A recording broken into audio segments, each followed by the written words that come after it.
Steve and I met with the three commissioners back in near a couple days before Thanksgiving to ask them, which we have been a long time, what are we doing and what is the disposition of Portage Manor as a whole. As you know, since March of 21, when there was a huge explosion and a huge encampment of homeless people, that took us about 2 to 3 weeks to clean up. It was about 500 bags of refuse, garbage, you name it. And over the years, there's been 5 large encampments we've cleaned, totaling probably 1,500 bags, 6 40-yard dumpsters.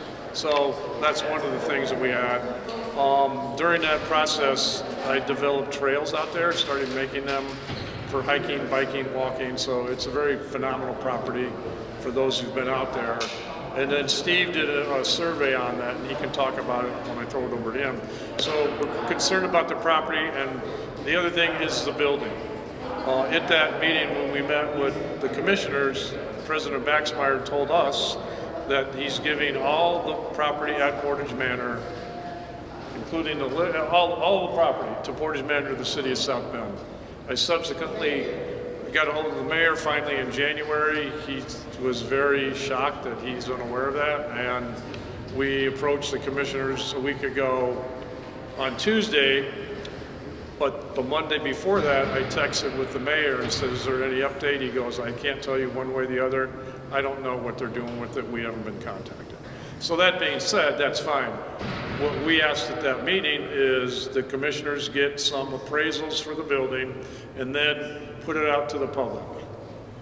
Because I have had, during the course of cleanups, tours, he had a couple classes out there talking to people, and I have copies of this. So we've had a haunted house, a history museum, a daycare, a culinary college, an artist studio, farmer's market, gymnasium, school, art gallery, professional workspace, entertainment venue, apartments and condos, storage facility, church, indoor paintball, biking and hiking shop, bread and breakfast, a retail mall, grocery store, and a reusage shop. So that's one thing of put that appraisal out, and who knows, there'll be maybe something very unique, maybe something not, but just get that, and then Steve will talk more about what we'd like to see with the land. But before, well, you can ask questions when we're done. Yeah, so we've had conversations, as Derek said, with the commissioners, and Derek has had conversations with the mayor. And for all intents and purposes, most of what we're hearing from the city is that they would like to see that land developed, put into, we've heard low-income housing, we've heard vibrant neighborhood. From our perspective, from having been out there for several years now, talking to community members, leading tours out there, the pulse of the community is to keep this land as open space, as open natural space, as opposed to development. So we're not really hearing that from the community. We're only hearing that from the politicians, the idea of developing it. And I put together a poster over there which lays out the seven different pillars of what we consider to be the foundations of why this property should not be developed and should be conserved as public open space, or at least open to the public. We've had, and Derek in particular has been working since 2021 to try to get other organizations, other entities, government entities, to do something with the property that would put it into preservation. We've reached out to the township and a local land trust and the Purdue extension and the Soil and Water District. We've really, I think it's safe to say, left no stone unturned in terms of trying to find the county park system, trying to find somebody who is interested in stewarding it and keeping it in public use. And at some point, if nobody's willing to do that, we're prepared to tackle that ourselves via a foundation, establishing a 501c3 for that purpose. So, yeah, I don't know what else to necessarily say about that, other than we really, both of us believe, and I think the community believes, that this should be kept undeveloped and open as public space. We don't have really any natural space in that area of town. There's almost 19,000 people live within 3 kilometers of Portage Manor. It's accessible by connected bike trails, transpo stops right in front of it. You can get on a bike and you can ride from there to Niles, to Mishawaka, to downtown South Bend. It's in an area that is underserved and would be a great open space. We have 4 or 5 county parks now, but they're all kind of located on the edges of the county, and they're not close to where people, particularly underserved people, live. So we feel fairly confident that this is an idea that would be supported by the community. Yeah, the interesting thing about, we talked about earlier, took a bond for $6 million for a park out in Granger, which is fine, but doesn't cost anything. And like you said, out of the total, 9 county parks we have, you cannot ride a bicycle to any of them. Here, you can, like you said, you get on your bike in Niles, Michigan, take the LaSalle Trail, you can get to Portage Manor. From Osceola, you can get there. From the campus of Notre Dame, you can get there. So it's like centrally located, and it's on basically, like he's alluded to, underserved population of the northwest side of South Bend. So we're looking for community-based, the historical aspect of that place. Since Logan knows, LaSalle landed there in 1679, right? Okay, and that was the genesis of this community, Mishawaka, basically northwest Indiana, and he started trails down to the Kankakee, to the Mississippi, came back to sign the Miami Treaty with indigenous people there. So that, the historical aspect of that area and that property is unique. And we would hate to see housing and going in there again. A study in 2022 by the state of Indiana, St. Joe County is about 1,900 acres behind on what we should have for open space. And this is, you guys get around a lot, you don't see an open space like in the city available like that, so.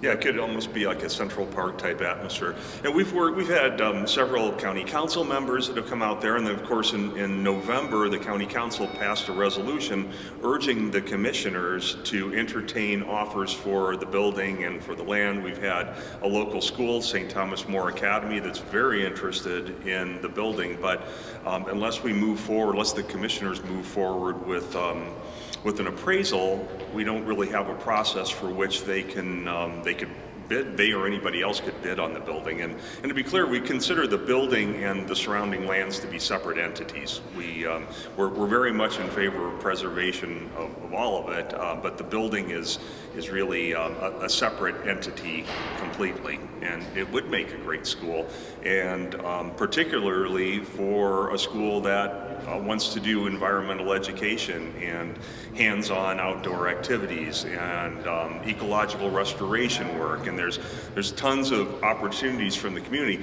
And I know I can't speak for Derek, but I've had a lot of people that have come to me and have said, what can I do? I want to come out there and help with this. And at this point, until we have some sort of a plan, my response to them is, let's hold off until we know what's going to go on with this, because I don't want people wasting their time if it's going to be bulldozed and built into more car washes or dollar stores or what have you.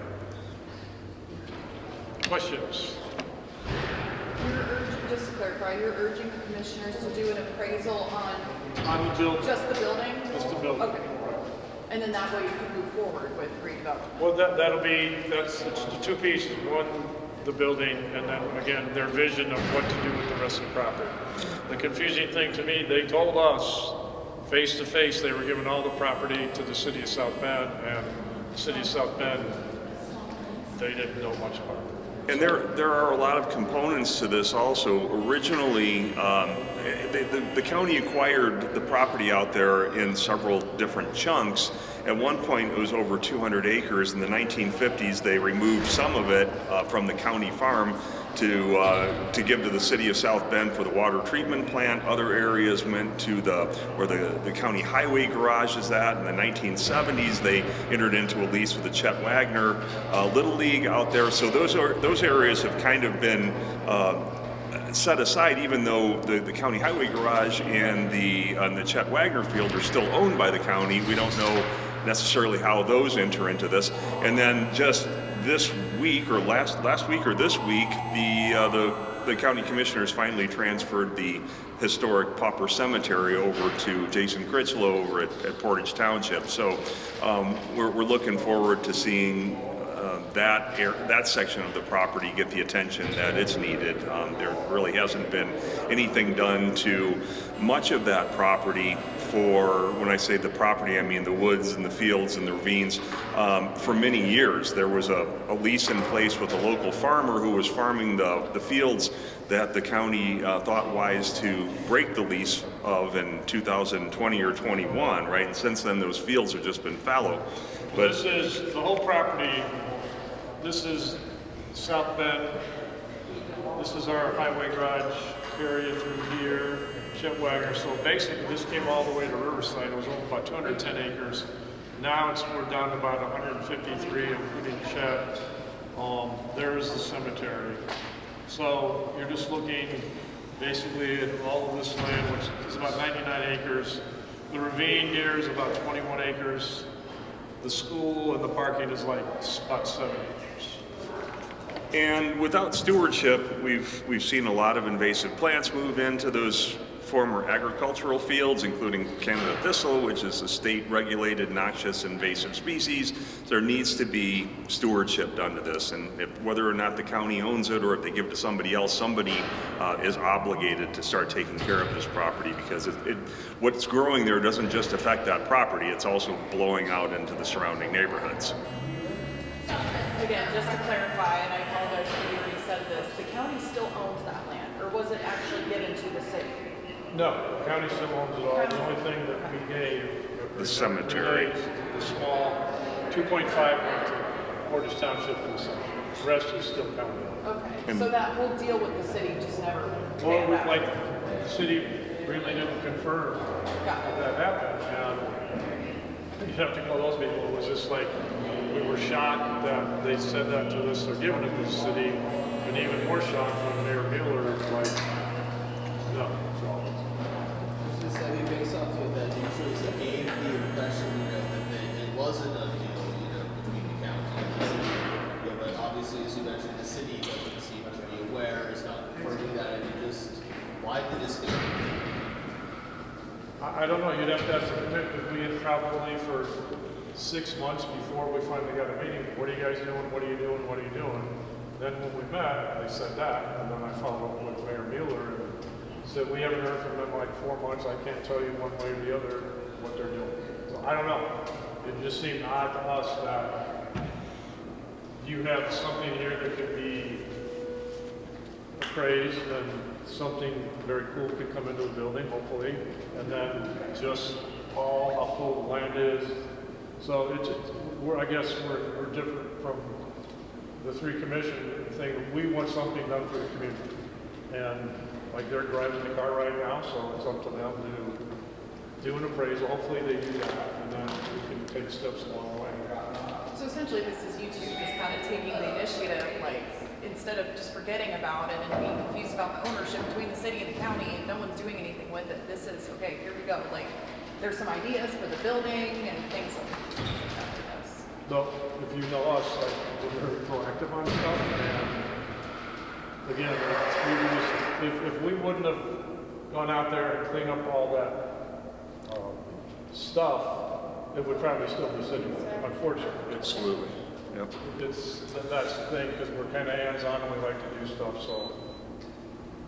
Yeah, and to be clear, this is not a money-making initiative for us. This is us trying to do something that would be long-lasting for the community, that would be remembered long after whatever development that would potentially go in there is forgotten about. Is that why we're doing this now? So it doesn't get forgotten? Yeah, it's interesting because Logan's been out there a couple times, and it was unique when we had clients from the Dukem Center who committed crimes, so that's where they were Dukem.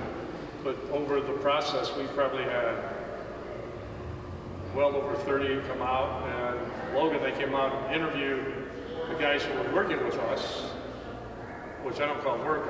I think it's kind of fun to do all that stuff, but it was interesting when they were talking to him of how they were saying, hey, I can tell my grandkids or whoever, I was out here cleaning this up, moving trees, cleaning, making paths, and it was cool to see how happy and proud they were to do something for the community. Like, unsolicited, he just, tell me about this, and they just started talking. So And for most of those guys, it might have been the first time in their lives that they've been out working in the woods or a natural area like that. We have a major disconnect between like outdoor space. When I say outdoor space, I don't mean like, we've got Pinhook Park across the street. It's 30 some acres of mowed grass. That's different. This is open space that's naturalized, that could be put back into conservation.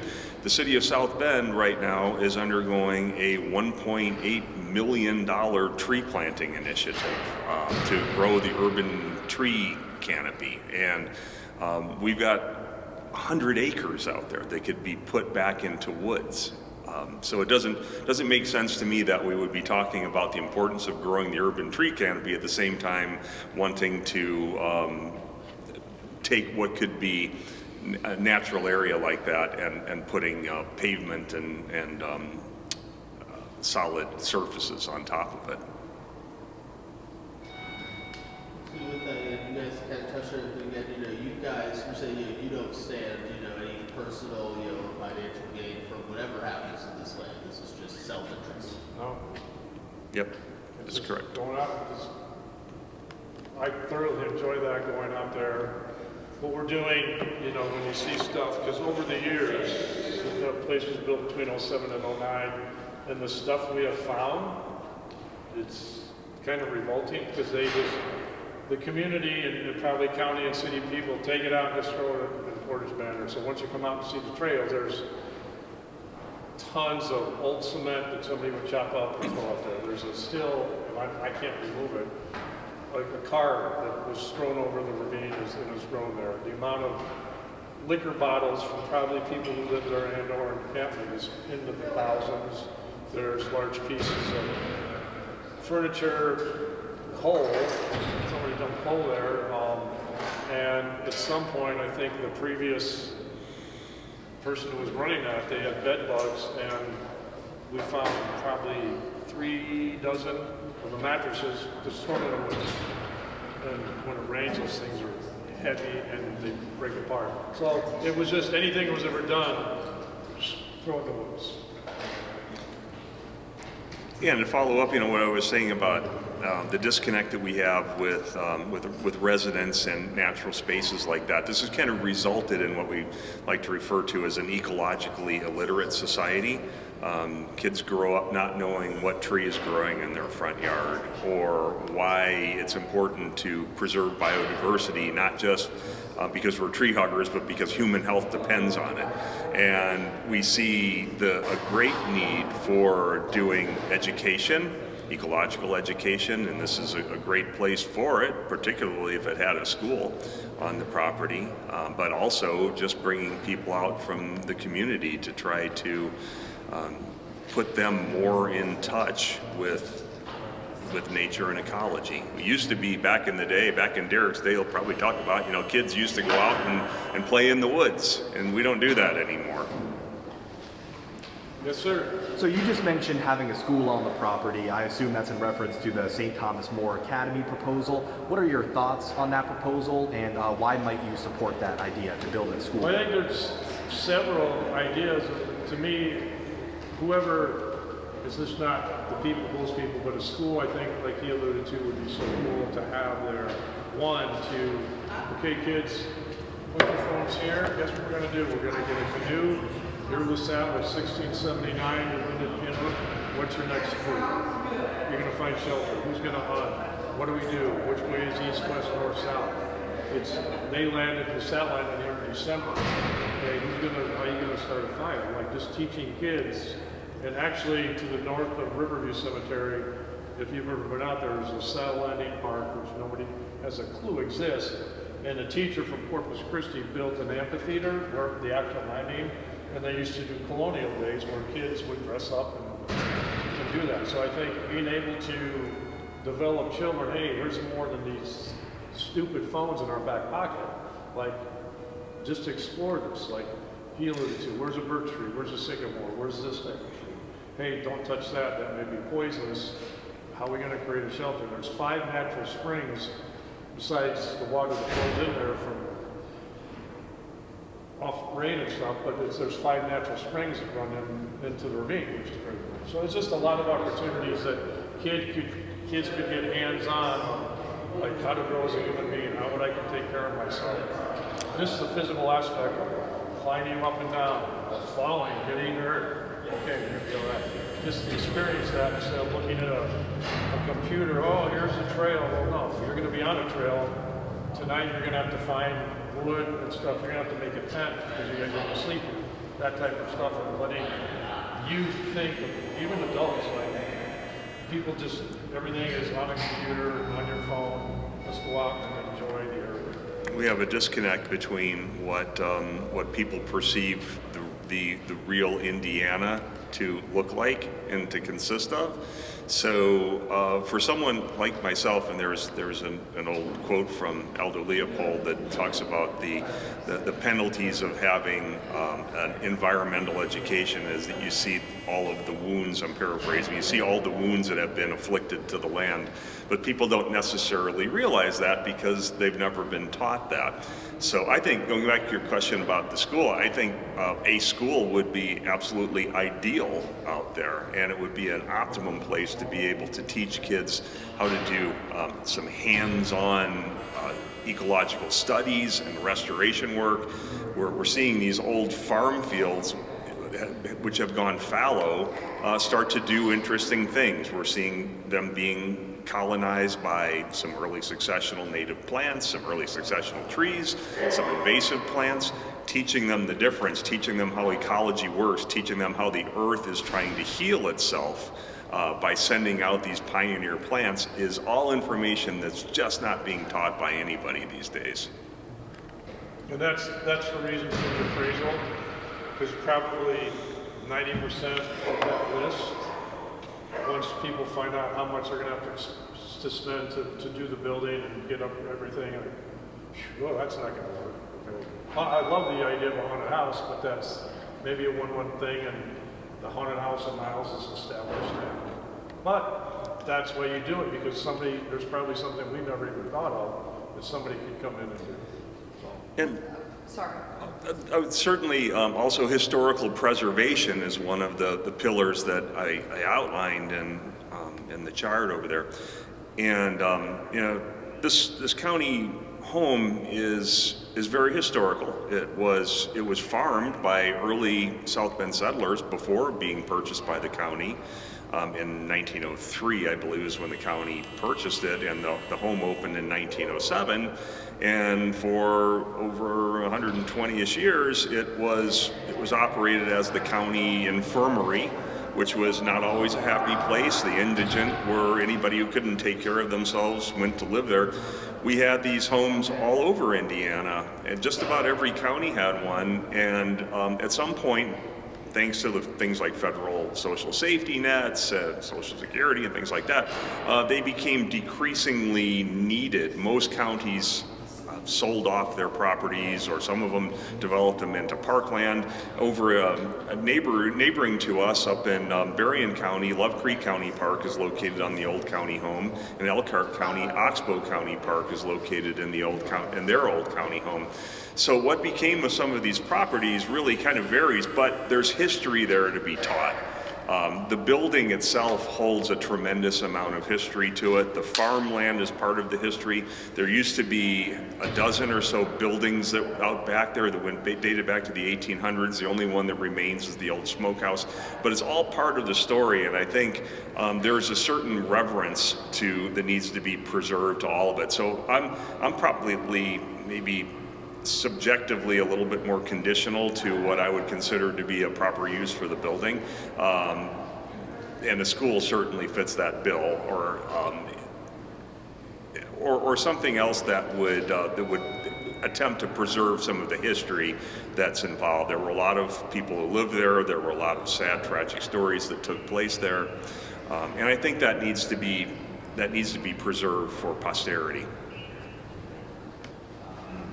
Last question. I thought it was interesting. You mentioned how this would, it's very important because of its accessibility and equity towards lower income individuals given its location. Can you just expand on that a little bit more and why that's so important, this location? Sure. Well, as we mentioned earlier, the county park system, which was established in the 1960s, came much later than the city park system. So they had sort of different missions. Back in the day when the South Bend city parks were developed, starting with Howard Park in the 1870s, we were essentially surrounded with nature. And we weren't looking to preserve nature or set aside areas for nature like Cook County did with their forest preserves. Instead, we were looking to tame these areas and modify them for human use. So we needed places where people could go have picnics on the lawn, or we could have Shakespeare or different gatherings of that sort. So from the city park perspective, we didn't necessarily think about these natural areas, the exception being probably Rum Village is a large park that still contains some really, really nice natural areas to it.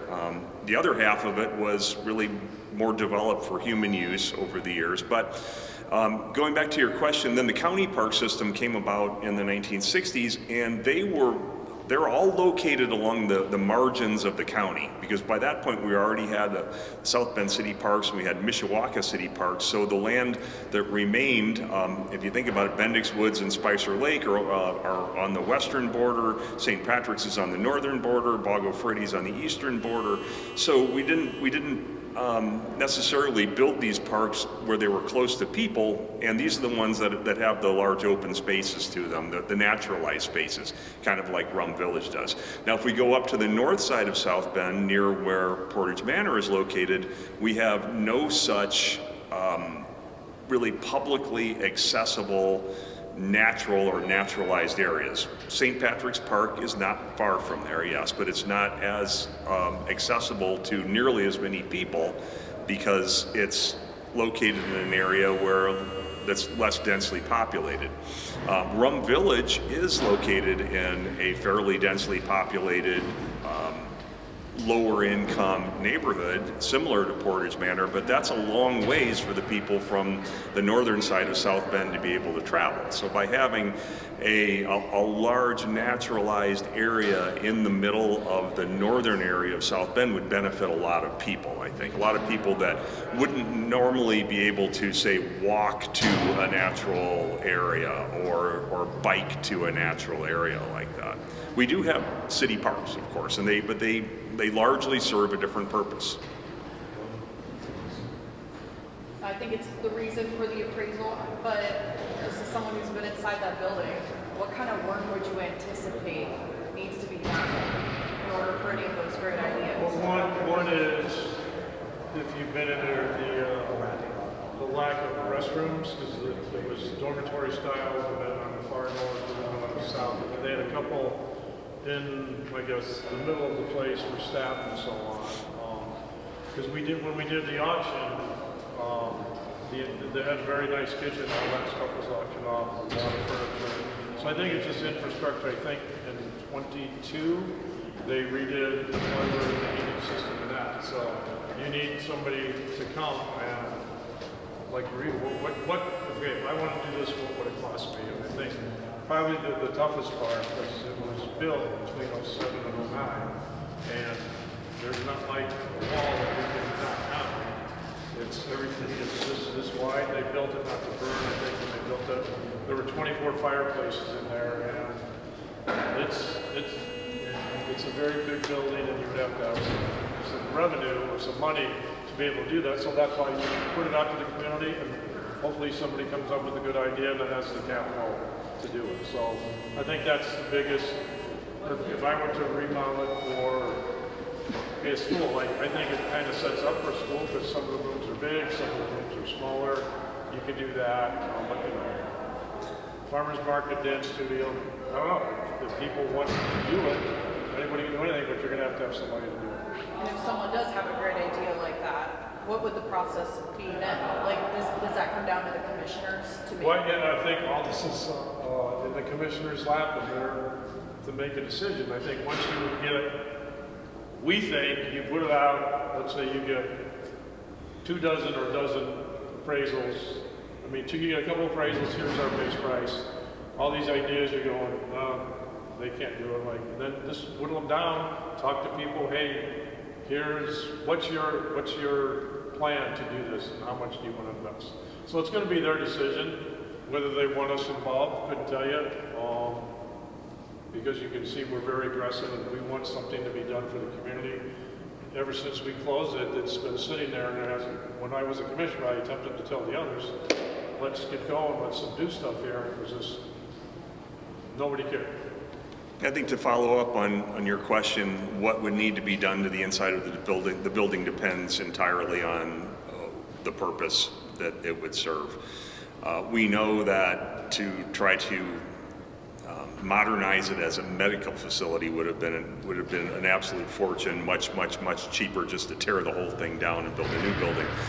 A school would not be nearly as expensive, still expensive. I think their original estimations came in at, gosh, I can't remember. You remember what the amount was? I don't wager to guess because I'll say the wrong thing. But it was a lot of money, but it was certainly less than, say, a medical facility. Because if you guys remember when we were going to close it and we gave 60 days for basically it turned into Republican Democrat, which I despise. So anyway, they gave this doctor 60 days because she was interested in it, and God bless her for trying to do something, but she wanted to put condominiums on the 3rd floor, which would be difficult because the 3rd floor is a very cool attic space, but it has a cement floor.